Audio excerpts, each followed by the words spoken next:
Last weekend I attended the world's biggest watch show in New York City, the Wind Up Watch Fair, and what a show it was. And this is what I saw. Enjoy. First up is Italian independent brand Venezianico, which was showcasing its usual array of beautiful Arsenale, Neride and Redentori models.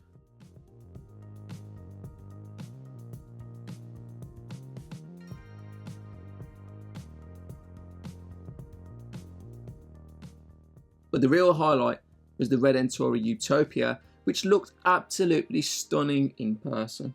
Sadly, it's long sold out, but there is a new version coming which I can't show you, and trust me, it is even better. Next is Bulova with the awesome Lunar Pilot and newish snorkel models.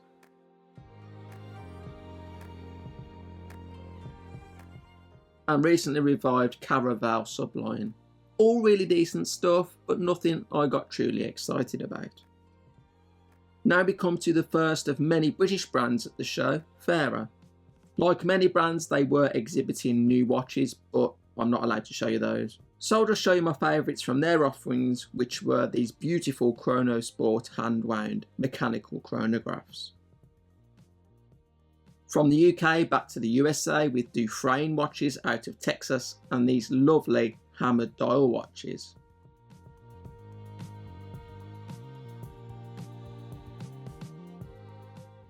And to the other side of the world again with Japanese micro brand Kuo and their beautiful field and dress watches. They also have a new chronograph which is coming, but that was a little bit on the thick side. Again, I can't show it to you, I wish I could. A quick shout out to another British brand, Arkan, founded by fellow West Midlander Kenneth Lamb. And yet more British representation with the fantastic Scottish brand Clements and their Munro Field Watch and Photic Dive Watch lines.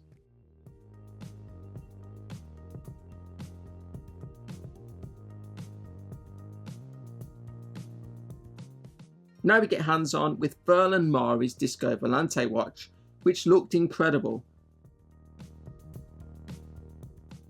But I found the diamond encrusted model to be a little bit disappointing and probably not worth the extra money they're asking over the original models. Moving swiftly on to French micro brand Beau Bleu with its quirky circular hand dress watches. It's not really a new concept, but they execute it very well. Next are Heavyweights Christopher Ward, which had a huge stand but was still mobbed for most of the show. The two highlights for me were the wonderfully thin hand-wound 12 660 and the special edition Brooklynite C12 Loco, which is the best Loco so far in my opinion. One of the sexiest watches from the show was the Aerodyne by British brand Marlowe in what they dubbed the Miami colourway. Stunning, look out for this one. I also got hands on with the Echo Nutra Rivenera, which was really grown on me since it was first released. A simple tank design which somehow manages to become a thing of its own. I'm still not convinced about the brand name though. Next is Denison, which has origins in Birmingham, UK, near to where I live, but is now a Swiss brand, and they had their cushion case quartz dress watches. I really loved Denison when I first learned about the brand last year, but I think I might be suffering from a little Denison fatigue as new models keep coming thick and fast. Back to the USA with Lorca and its Rolex inspired Model No. 1 GMT and Model No. 2 chronograph. There was also Kansas based Dryden and their Heartlander field watches and Chrono Diver chronographs. Now we fly over to Hong Kong to Montbray and their colourful dress watches. Their new Stone Die models are coming soon and they look absolutely fantastic. Next is Haim Watch Company with the brand new Annam Calendar Moonface collection and the stunning Valero World Time watches. To a brand you should all know, founded by fellow YouTuber Jody from Just One More Watch and his business partner Steve, Erebus. Not only are Erebus watches excellent value for money, but the owners are also top blokes. I believe a dress watch is in the pipeline, which is exciting to hear. for me at least. Frederic Constant. There's never much buzz around this underrated Swiss brand, but they make a gorgeous dress watch for sure, if you want Swiss on a budget. And some very reasonably priced, complicated watches. Another brand that people don't talk too much about is the French brand Yema, and actually they were showcasing one of the best watches at the show. It's a navy graph, but with a mother of pearl dial and a mother of pearl bezel insert. Not something I've seen too often before. Absolutely stunning. To one of my favourite brands, I am a bit of a fanboy. It's Nevada Grenchen. I feel like this brand has so much potential to be up there with the very best independent brands like Christopher Ward and Venezianico, but it isn't quite there yet. I love their chronographs. Please make more chronographs. Yet more Scottish representation with quirky brand Pauline and its sister company Anodan both exhibiting at the show as well. I still love the Pauline modal Zapata Night. If you're watching, guys, feel free to send me one. This next brand blew me away. It's French Frogs Awake with their gorgeous dress watches, which look better and better every time I see them. The Son May Silverleaf Golden Hour in particular is so beautiful my iPhone camera barely does it justice. The Year of the Snake edition with its trout skin strap, yes you heard that right, trout skin, is also particularly striking. Fellow Frenchters Baltic were also in attendance with their vintage inspired divers, field watches and chronographs. Although I can't help but feel this brand has gone a bit stale lately. It just feels like one of those brands that does really nice watches consistently without ever being truly exceptional. Time for some aviation themed watches with the aptly named Aviate and their colourful and funky flight watches. Not everyone's cup of tea, but definitely worth a look if you're all fleegered out. Another brand is Traska. For years they've made great affordable alternatives to expensive luxury watches. But I think like many brands, they have realised that the industry is simply way too competitive now and you need to do something different. Traska has two new models in the pipeline, the Seiko NE86 powered chronograph, which sadly I'm not allowed to show you, but it looks amazing, and this stunning jump hour watch. Honestly, two of the most brilliant watches I saw at the show. Next up is another brand founded by a YouTube stalwart, Islander Watches. Just a vast array of cool, fun, affordable watches that are easy on the eye and don't cost a fortune. And yes, Mark is also a nice guy, which always helps. Heinrich is a German micro brand, and their Helicoprion sports watch is beautiful, if a little derivative. My favourite was the red tiger's eye you can see here. Now for one of my most anticipated brands of the show, Atelier Wen. I was desperate to try the Ancestra, but I was left feeling a little bit disappointed. Don't get me wrong, it was nice, but not as nice in hand as I had expected. The brand was also showcasing its Perception line and the limited edition tantalum version, which was ridiculously heavy. I believe tantalum can be hard to work with, but it's such a cool material, more brands should use it if they can.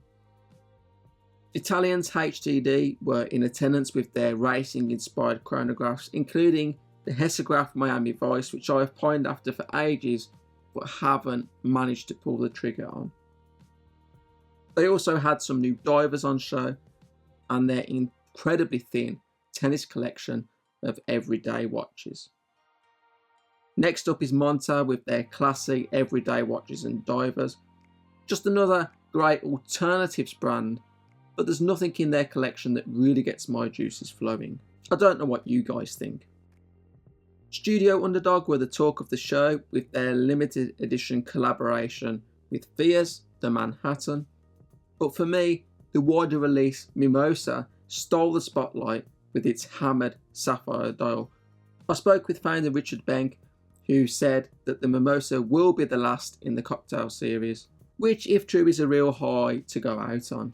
If you're watching this video though, it's already too late to order one. The brand was also exhibiting its usual fare of funky coloured dress watches and chronographs. Next is rugged American brand Veja, and I was particularly impressed with their D5 lineup of dive watches. They're all sold out on the Veja website last time I checked, and I can see why. Another US brand showcasing was Trafford Watch Company. I loved their touring GMT watches and also the Day Tripper, which had a really nifty party trick. The Day Tripper uses a Miyota 9075 GMT movement with the hour hand removed, meaning the GMT hand functions as the hour hand and can be adjusted independently of the minute hand. A really simple concept when you think about it, and I was left asking why no one else has tried it before. Timex was also there with its usual cheap and cheerful lineup, and its new much more expensive Atelier line, which I don't really know what to make of. Hong Kong brand Selton showcased its distinctive divers and dress watches, including this stunning lineup of dress watches. The lighting was so bad in the room though, the footage doesn't do them justice at all. Still, feast your eyes on this beauty.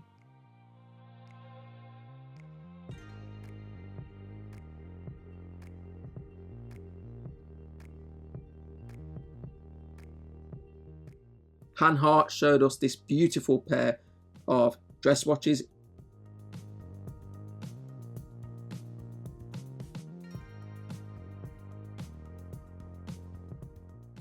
Thai brand Wise knocked my socks off with their beautiful Mahanakorn dress watch.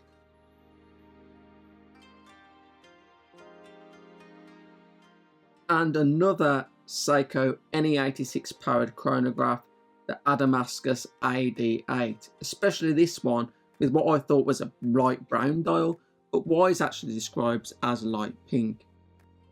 Dutch brand De Rijke & Co were another highlight, especially their brand new ultra thin mechanical square dress watch, just 6.5mm thick.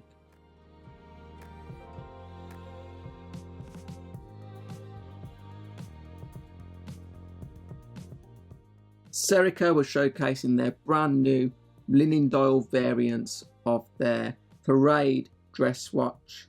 This style of sporty dress watch seems to be really popular at the moment, perhaps attracting the type of customer that wouldn't normally wear a dress watch.